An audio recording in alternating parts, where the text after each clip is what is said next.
오늘 우리에게 주신 하나님의 말씀 신약성경 요한복음 11장 25절에서 35절까지의 말씀입니다. 신약성경 요한복음 11장 제 성경으로 신약 166면에 있습니다. 11장 25절부터 35절까지의 말씀 시간 교독하도록 하겠습니다. 제가 먼저 하나님의 말씀 받들어 읽겠습니다. 예수께서 이르시되 나는 부활이요 생명이니 나를 믿는 자는 죽어도 살겠고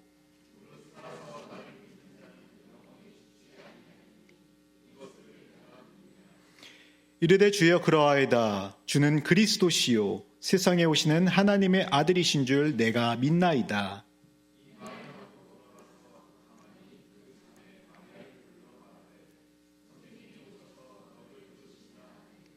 마리아가 이 말을 듣고 급히 일어나 예수께 나아가매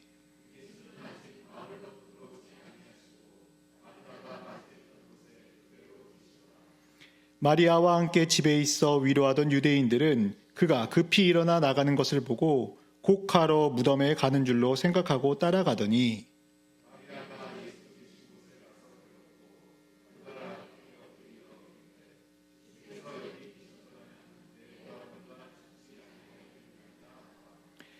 예수께서 그가 우는 것과 또 함께 온 유대인들이 우는 것을 보시고 심령의 비통히 여기시고 불쌍히 여기사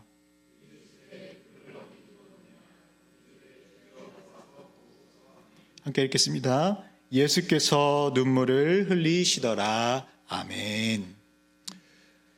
오늘 우리가 읽은 본문 말씀은요, 너무나 잘 아는 이야기입니다.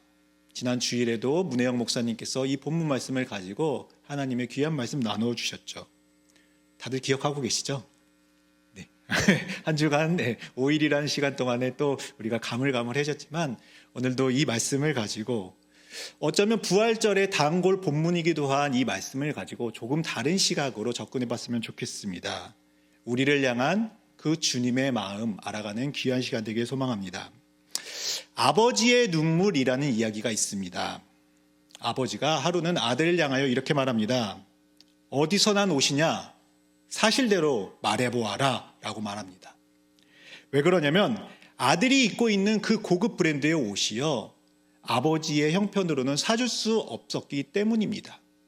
아버지는 환경미화원이고 어머니는 작은 고물상을 운영하고 있는 그 가정 형편에서는 아들이 입고 있는 그 고급 브랜드의 청바지를 사줄 수가 없었습니다. 아버지의 그런 이야기에 아들은 그렇게 말하게 됩니다. 사실 아버지 죄송해요. 버스 정류장에서 지갑을 가져왔어요 라고 말합니다. 아들의 그 말에 아버지는 그만 자리에 주저앉으면서 말합니다. 내 아들이 결국 도둑이 되다니. 내 아들이 그저 남의 돈을 훔치는 자가 되었다니 라고 말이죠. 그리고 아버지는 정신을 차리곤 아들에게 이렇게 말합니다. 우리의 환경이 형편이 어렵다고 잘못된 길로 가서는 안 된다 라고 하면서 아들의 손을 붙잡고 함께 경찰서로 갑니다. 그리고 그를 자수시킵니다. 자식의 잘못이 작은 잘못이라도 감추기 바쁜 오늘과 같은 현실에서 아들을 자수시키러 온 그 아버지의 그 모습에 경찰들이 오히려 당황해하면서 그렇게 조사를 하게 되었죠. 그런데 조사 과정에서 아들이 했던 또 다른 범죄 사실이 밝혀지게 되었습니다. 결국 이 아들은 재판에 받게 되었습니다. 법정에 서게 되었습니다.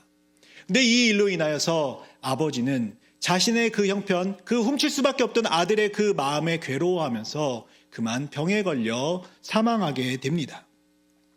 재판이 열리던 날 어머니는 법정에서 울먹이며 이렇게 말씀하십니다. 아들이 올바른 사람이 되기를 바랬던 남편의 바람대로 우리 아들에게 엄한 처벌을 내려주시기 바랍니다 라고 말이죠. 법정에 있던 모두가 웅성웅성대면서 어머니의 그 이야기에 귀 기울입니다. 과연 판사는 어떠한 판결을 내릴까, 어떠한 유죄를 내릴까 모두가 관심을 가지고 있는 그때 판사가 이렇게 말합니다. 불처분하겠습니다. 뜻밖의 판결에 거기 있는 모두가 어리둥절했습니다. 그때 판사는 그 이유를 밝힙니다. 이제는 이 아들이 훌륭한 아버지의 뜻을 따라 살 것을 믿어 의심치 않기 때문입니다. 라고 말합니다. 부모의 마음은 한결같은 것 같습니다. 자녀가 잘 되는 것이죠. 내 자녀가 잘 되는 것, 모든 부모의 바람입니다. 그런데 만약에 나의 사랑하는 아들, 딸들이 잘못된 길로 간다면 그때 부모의 마음은 과연 어떠할까요? 너무나 괴롭고 힘들어서 눈물 흘릴 수밖에 없습니다. 사랑하기 때문에 눈물 흘릴 수밖에 없습니다. 조금 전 모두가 아들의 유죄 판결을 예상할 때 이 판사는요, 그 아버지의 흘린 눈물, 법정에서 어머니가 흘린 그 눈물의 의미를 알기에 그렇게 불처분이라는 판결을 내린 것이었죠. 사실 이래저래 눈물을 흘리며 살아가는 것이 우리 인생살이가 아니겠습니까? 우리 역시 여러 눈물을 흘리며 살아갑니다. 성경에도 여러 다양한 눈물이 있다고 합니다. 자신의 재물을 받지 않아 하나님께 원망했던 에서의 실망의 눈물이 있고요. 이삭을 제단에 바쳐야 했던 아브라함의 시험의 눈물이 있습니다. 까닭없는 고난을 겪으면서 욥이 흘려야 했던 그러한 비통의 눈물이 있고, 무자식으로 인하여서 눈물을 흘려야 했던 한나의 서원의 눈물도 있습니다. 아들 압살롬을 피해 도망을 쳐야 했던 다윗의 그러한 절망의 눈물이 있었고, 죽음을 목전에 둔 히스기야의 고통의 눈물도 있습니다. 조국의 멸망을 바라보며 애가를 지어야 했던 예레미야의 탄식의 눈물이 있고요. 스승의 그 고통을 외면한 부인하고만 베드로의 그러한 치욕의 눈물도 있다고 합니다. 또한 자기 죄를 깨닫고 옥합을 깨트린 죄 많은 여인의 회개의 눈물도 성경 가운데 등장하고 있습니다. 네, 오늘 그 눈물을 흘리고 있는 누군가가 등장하고 있습니다. 성경은 오늘 다음과 같이 기록하고 있습니다. 예수께서 눈물을 흘리시더라. 너무나 짧은 말씀이죠. 예수께서 눈물을 흘리시더라. 근데 이 짧은 말씀이 우리의 마음을 따뜻하게 적셔 옵니다. 왜 지금 예수님은 눈물을 흘리고 계시는 것일까요?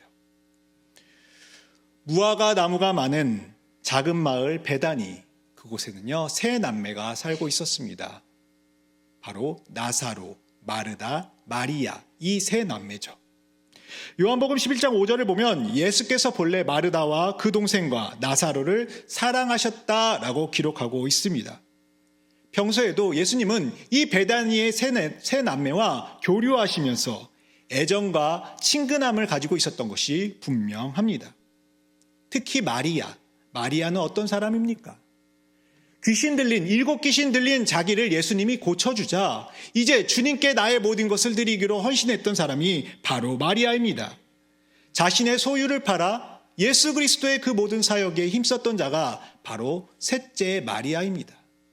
그것만이 아닙니다. 예수님이 자신의 집에 오셨을 때 가정일보다 예수님의 발치에 앉아 주님의 그 음성 듣기를, 그 말씀 듣기를 소망했던 사람이 바로 마리아입니다. 잘 아시다시피 유대 문화에서 누군가의 발치에 앉았다라는 그 표현은 그 사람의 제자가 되었다라는 것을 의미하죠. 여자는 제자가 될 수 없음에도 불구하고 그는 결심합니다. 나는 예수의 여제자가 되겠다. 그렇게 예수님을 따르는 여제자 마리아에 대해서 요한은 우리가 읽지 않았지만 11장 2절에서 이렇게 소개합니다. 이 마리아는 향유를 주께 붓고 머리털로 주의 발을 닦던 자요라고 말입니다. 이어지는 12장에 나와 있는 그 사건을 미리 기록하고 있습니다. 300데나리온, 자그마치 일반 노동자들의 300일치의 품삯, 그것을 모아서 산 향유를 주님의 발 앞에 붓습니다. 그리고 그렇게 예수님의 장례를 준비합니다. 이처럼 마리아는 자신의 모든 것, 자신의 시간, 자신의 재산, 그 모든 것들을 다 들여서 주님을 위해 사용했던 주님의 사람입니다. 그런데 하루는 이 자매들이 보낸 사람들이 예수님이 있는 그곳으로 찾아오죠. 정확한 장소는 알 수 없지만 요단 동편 베레아라고 사람들은 추측합니다. 그곳으로 온 사람들은 말합니다. 지금 당신이 사랑하시는 자가, 주님, 당신이 사랑하시는 자가 병들었습니다 라고 말합니다. 그들이 말하는 사랑하시는 자 과연 누굴까요? 우리가 말씀을 통해 알고 있는 바로 그러한 사람, 바로 나사로를 말하고 있습니다. 그를 향해서 요한은 기록합니다. 주님이 사랑하시는 자라고. 얼만큼 사랑하셨으면 그렇게 표현하고 있을까요? 그렇게 주님이 사랑하시는 자가 아파하고 있으니 빨리 와달라고, 빨리 우리와 함께 그곳으로 가자고 즉각적인 방문을 그들은 요구하고 있는 것입니다. 그런데 이어지는 예수님의 말씀이 조금 의아하게, 조금은 이상하게 우리에게 다가옵니다. 4절에서 이렇게 말씀하십니다. 예수님은 이렇게 말씀하십니다. 이 병은 죽을 병이 아니라 하나님의 영광을 위함이요, 하나님의 아들이 이로 말미암아 영광을 받게 하려 함이다 라고 이야기하십니다. 당장 사랑하는 사람이 죽어가고 있는데, 아파하고 있는데 아니야 지금 안 가도 돼 라고 말하며 태어난 그러한 모습, 오히려 이 병은 하나님의 영광을 드러내며 이 병을 통하여서 그 아들이 영광받을 것이다 라고 말씀하시는 예수님의 모습이 도무지 이해가 되지 않습니다. 이날따라 주님께 도대체 무슨 일이 벌어진 것일까요? 전날 물이라도 해서 다리에 알이라도 베기신 걸까요? 아니면 자신을 죽이려고 돌을 치려 했던 유대인들이 두려워서 그곳으로 가는 것이 지금 머뭇거려지는 것일까요?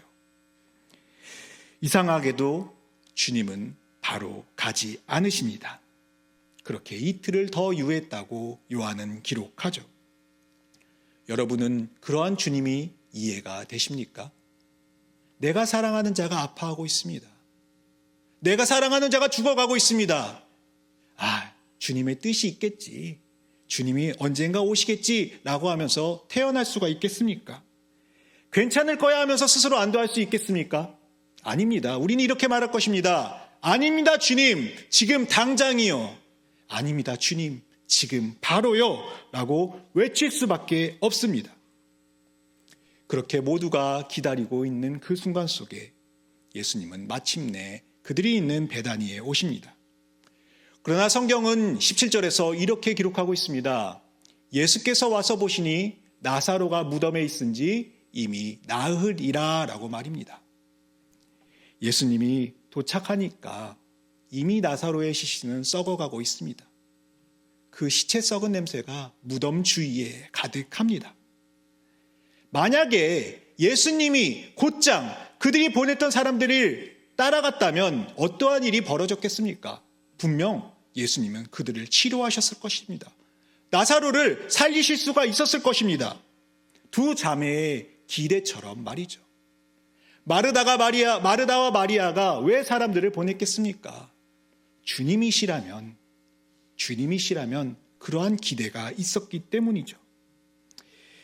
예수님의 방문 소식을 듣고 마을 어귀에까지 마중 나간 마르다의 고백이 그러했죠. 주께서 여기 계셨더라면 내 오라버니가 죽지 아니하였겠습니다 라고 그렇게 이야기합니다. 왜 주님은 내가 그렇게 찾고 있던 그 시간에 왜 계시지 않았습니까? 왜 내가 그렇게 찾고 계시던 그 장소에 주님은 오시지 않았습니까? 라고 하는 그러한 비통함과 탄식이 담겨 있습니다. 만약 뭐뭐했더라면, 우리 역시 삶을 살아가면서 다음과 같은 생각을 많이 하죠. 그때 내가 만약 뭐뭐했더라면, 내가 그때 좀 더 열심히 했더라면, 내가 좀 더 그때 열심히 공부했더라면, 내가 좀 더 그렇게 행동했더라면 라고 하면서 후회하고는 합니다. 지금 가능하다면 시간을 되돌리고 싶습니다. 그것이 어쩌면 우리의 공통된 마음인지도 모르겠습니다. 요새 드라마나 영화를 보면요, 시간을 돌리는 영화들이 얼마나 많고 드라마가 많은지, 사람들은 다 똑같구나, 후회 속에 살아가는구나 라는 것을 비추어 보곤 합니다. 그렇게 시간을 돌려버리고 싶어 하며 애써 자신의 마음을 감춰보고 싶습니다. 지금 마르다는요, 예수님을 향해 신앙을 고백합니다. 27절에서 그는 이렇게 말합니다. 주는 그리스도시요 세상에 오시는 하나님의 아들이신 줄 내가 믿습니다. 라고 올바른 신앙 고백을 하고 있습니다. 그러나 여전히 그의 마음속에는 서운함과 그 원망이 담겨 있는 것이죠. 한편 이 시각 마르다의 동생 마리아는 무엇을 하고 있었나요? 20절에서 이렇게 기록하고 있습니다. 마르다는 예수께서 오신다는 말을 듣고 곧 나가 맞이하되 마리아는 집에 앉았더라. 마리아는 지금 어디에 있습니까? 집에 앉았더라 라고 기록합니다. 마르다는 그나마 예수님의 방문 소식에 마을 어귀까지 나갔지만 마리아는 그럴 수가 없습니다.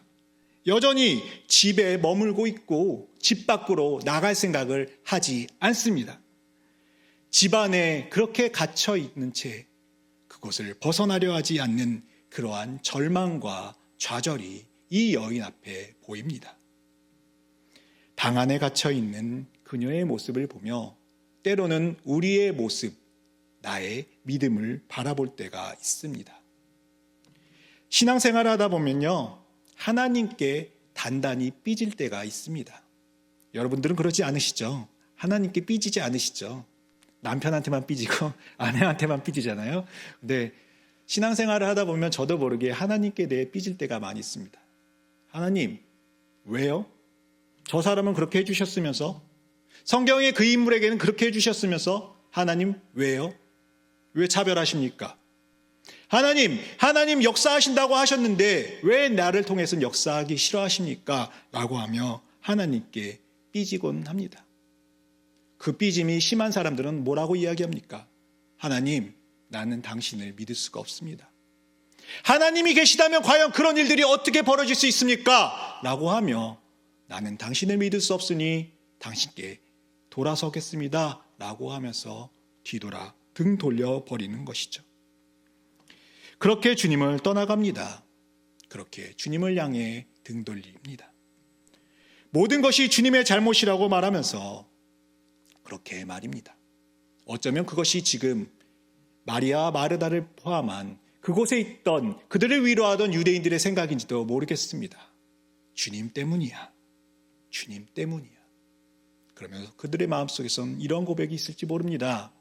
주님, 당신께 실망했습니다. 하나님, 당신께 실망했습니다. 그렇게 말합니다. 적어도 지금은 주님이 보기 싫습니다. 그런데 예수님은 그러한 자들을 찾아오사 부르고 계십니다. 예수님은 죽은 나사로의 무덤 앞에서 다음과 같이 큰 소리로 말씀하십니다. 요한복음 11장 43절 말씀 같이 한번 읽어볼까요? 이 말씀을 하시고 큰 소리로 나사로야 나오라 부르시니, 주님은 큰 소리로 부르십니다. 나사로야 나와라. 나사로야 나오너라 라고 그렇게 말입니다. 이것은 비단 죽어있는 나사로만을 향한 소리가 아닌 것 같습니다. 주님을 향해 원망하고 탄식하며 등 돌려 있는 그러한 사람들, 마르다처럼 원망하고 탄식하는 이들과 마리아처럼 절망과 좌절 가운데서 움직이지 않으려는 그러한 이들을 향한 주님의 외침입니다. 나사로야 나와라.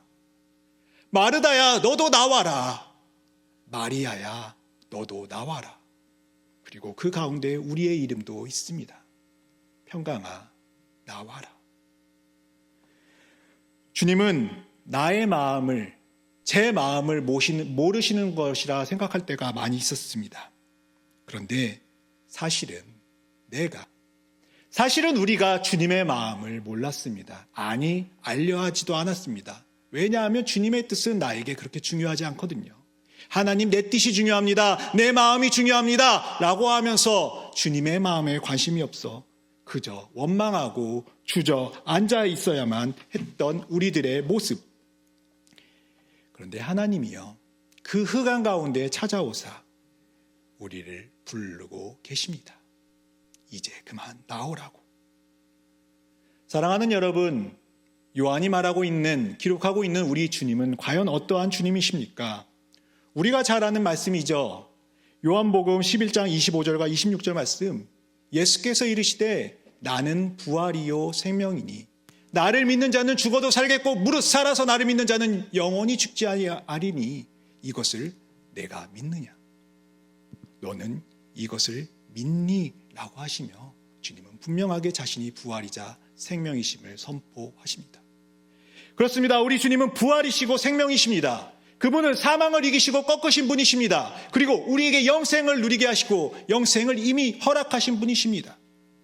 그런데 그러한 주님께서 다음과 같이 행동하고 계십니다.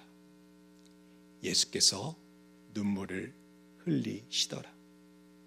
예수께서 눈물을 흘리시더라. 지금 예수님은요, 자신의 발 앞에 억지로 끌려나와 눈물을 멈추지 못하는 여인, 그 여인 옆에 앉아서 그 여인을 바라보십니다. 어느새 예수님의 그 눈에도 눈물이 맺히고 눈물이 한 방울 두 방울 흘러내립니다. 주님이 흘리신 그 눈물 어느새 비와 같이 많이 쏟아졌을지도 모르겠습니다. 그렇게 주님도 함께 흐느껴 울고 계십니다. 마리아와 마르다 사이에서 함께 울고 계시는 주님의 모습, 주님의 그 눈물, 주님은 그렇게 울고 계십니다. 주님의 그 눈물의 의미는 무엇일까요? 주님은요, 우리의 아픔을, 그 눈물의 의미를 이미 알고 계신 것이죠. 그 누구보다 잘 알고 계십니다. 구약에서 이사야 선지자는요, 장차 올 메시아 그 고난받을 종에 대해서 뭐라고 예언합니까? 그는 간고를 많이 겪었으며 질고를 아는 자다라고 이야기합니다. 그분은 누구보다도, 성경에는 자세히 기록되어 있지 않지만 아마 다른 그 누구보다 고통받았으며 눈물을 흘리는 삶을 살았음에 분명합니다. 물론 주님은요, 지금 잠시 후면 나사로가, 그 죽었던 나사로가 다시 살아날 것을 알고 계셨습니다. 주님의 그 말씀대로 나사로야 나와라 라는 그 말에 죽었던 나사로가 나올 것을 알고 계셨습니다.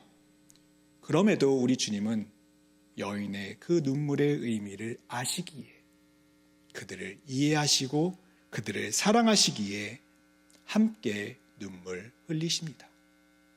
단지 내가 거기서 눈물 흘리기에 주님 역시 함께 눈물 흘리십니다. 예수님의 이런 눈물은 한 번으로 족한 것이 아니죠. 이어지는 그 주님이 우셨다는 말씀들이 성경에 나와 있습니다. 명절을 맞아 예루살렘에 입성하신 주님은요, 예루살렘 성, 그곳을 바라보시며 또 눈물 지으셔야 했습니다. 나귀를 타고 입성하시는 예수님을 향해서 사람들을 외칩니다. 호산나 호산나, 제발 우리를 구원해 주세요. 이제 우리를 구원해 주세요 라고 하면서 앞에서 가고 뒤에 따르면서 그렇게 그들은 소리칩니다. 다윗의 자손이여, 우리를 구원하소서. 가장 높으신 이여, 이스라엘의 왕이시여, 하늘에는 영광이요 가장 높은 곳에는 평화입니다 라고 그렇게 외치는 이들, 그들을 바라보시며, 그 성을 바라보시며 주님은 또 눈물 지으십니다. 그들은요, 죽었던 나사로가 살아났다는 그 이야기를, 그 가까운 베다니에서 있었던 그 기적을 들었을 것입니다. 그래서 어쩌면 예수님 가능하시다면 우리에게도 좀 보여주세요 라는 그러한 마음을 가지고 있는지도 모릅니다. 그렇게 환호와 기쁨으로 가득 차 있는 예루살렘, 그것을 바라보시며 누가는 이렇게 기록하고 있습니다. 가까이 오사 성을 보시고 우셨다라고 말합니다. 예수님은 예루살렘에 가까이 오사 그 성을 바라보시며 그 도성을 바라보시며 울고 계십니다. 그리고 그 주님의 그 눈물이 어디로 이어집니까? 바로 겟세마네로 이어지죠. 히브리 기자는 예수님의 그 겟세마네에 대한 그 모습에 대해서 이렇게 기록하고 있습니다. 자신의 능히 죽음에서 구원하실 이에게 심한 통곡과 눈물로 그리고 간구와 소원을 올렸다라고 말합니다. 그렇게 주님의 두 눈에 눈물이 이어 흘러집니다. 피할 수 있으면 피하고 싶은 고난의 잔이 기다리기 때문이죠. 그 저주의 잔이 주님 앞에 놓여 있기 때문입니다. 그런데 겟세마네에서 눈물을 흘리며 주님이 올리신 그 간구가 과연 무엇입니까? 그분의 소원이 무엇입니까? 왜 그분은 3번이나 비슷하게 기도할 수밖에 없습니까? 그분의 소원은 간단합니다. 아버지여, 나의 원대로 마옵시고 아버지의 원대로 하옵소서. 사랑하는 아버지, 내 뜻이 아닙니다. 아버지의 뜻대로 해주십시오. 주님의 뜻이라면, 아버지의 뜻이라면 내가 그 길을 마땅히 가겠습니다. 라고 눈물 흘립니다. 계속해서 이어지는 주님의 그 눈물 속에서 여러분은 무엇을 보고 계십니까? 여러분은 무엇을 깨닫고 계십니까? 주님이 흘리신 그 눈물의 의미, 그것은 과연 무엇일까요? 바로 온전한 사랑. 사랑의 눈물을 주님은 여전히 흘리고 계십니다. 사랑을 한마디로 표현한다고 그러면 어떤 이는 이렇게 말합니다. 공감이라고. 그 사람의 아픔이 내 아픔이 되고 그 사람의 기쁨이 나의 기쁨이 되며 그 사람의 고독이 나의 고독이 된다면, 그 사람의 외로움이 나의 외로움이 된다면 그것은 분명 사랑이다라고 이야기합니다. 사랑하는 이들을 바라보시는 주님은 그렇게 즐거워하는 자들과 함께 즐거워하시고 우는 자들과 함께 울고 계십니다. 오늘 마르다와 그리고 마리아, 그들과 함께 흘리신 그 눈물, 그리고 나를 위해 흘리신 그 눈물은 바로 십자가로 이어지고 있습니다. 우리 누가복음 23장 34절 말씀 같이 한번 읽어보겠습니다. 아버지, 저들을 사하여 주옵소서. 자기들이 하는 것을 알지 못함이니이다. 아멘. 주님은 기도하시죠. 아버지, 저들을 용서해 주세요. 저들은요, 무지하여서 자기들이 하는 것이 무슨 행동인지 알지 못합니다. 그렇게 여전히 무지한 자들, 여전히 사망의 그 그늘 아래에 있는 자들을 위하여서 주님은 눈물 흘리십니다. 그렇게 눈물 흘리셨을 것입니다. 바로 우리를 향한 참 사랑의 눈물, 모든 인생을 향한 그 눈물이죠. 이런 질문 한번 드려보고 싶습니다. 그렇다면 나는 언제, 주님을 위해서 눈물 흘린 적이 과연 언제가 마지막인가? 나는 주님의 그 사랑 생각하며 그 십자가 생각하며 언제 눈물 흘렸는가 말입니다. 모든 눈물에는요, 나름의 마디가 있다고 합니다. 강한 거센 바람과 그리고 더위와 혹독한 겨울을 이겨냈을 때 나무의 그 마디가 한마디 한마디 생기는 것처럼 우리의 눈물에도 그렇게 마디가 있다고 합니다. 그런데 그 눈물의 마디 사이에 늘 주님이 함께 계셨습니다. 주님이 늘 그곳에 찾아와 주셨습니다. 그렇습니다. 그 눈물을, 그 의미를 알기에 우리는 감사할 수 있고요, 은혜를 고백할 수 있고요, 주님을 찬양할 수 있는 것이죠. 오늘 주님이 흘린 그 눈물, 바로 실망의 눈물이자 시험의 눈물이며 비통의 눈물이자 서원의 눈물이었으며 절망과 고통의 눈물이며 치욕과 상처의 눈물, 바로 우리가 흘려야 했던 눈물입니다. 바로 저와 여러분을 향한 아버지 하나님의 사랑, 그 눈물입니다. 그러기에 우리는 하늘을 두루마리 삼고 바다를 먹물 삼아도 하나님의 사랑을 다 적을 수도 없죠. 바로 저와 여러분을 향해 여전히 사랑으로 다가오시는, 공감하시는 아버지의 마음, 그 주님의 사랑 잊지 않아야 하겠습니다. 이제 고난주가 시작됩니다.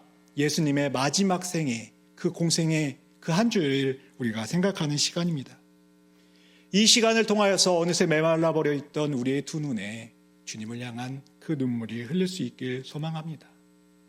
그리하여서 마침내 내 눈물을 닦아주시고 그는 내 아들이 되고 내 딸이 되며 나는 그들의 하나님이 되리라 말씀하실 우리 주님의, 그 부활하신 주님의 그 음성 가운데 기쁨으로 나아갈 수 있는 사랑하는 우리 성함의 모든 성도 되시길 주님의 이름으로 축원합니다.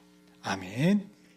사랑과 은혜가 많으신 아버지 하나님, 이 시간 우리가 올려드린 모든 기도를 들으시고 응답해 주셨음을 믿습니다.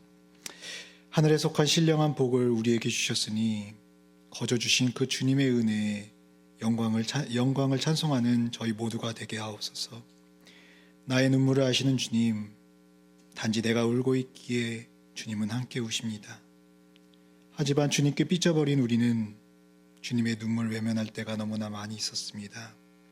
그럼에도 우리를 포기하지 않으시고 이제 주저앉아 있는 그 자리에서 나오라 불러주시는 그 주님의 마음을 깊이 묵상합니다.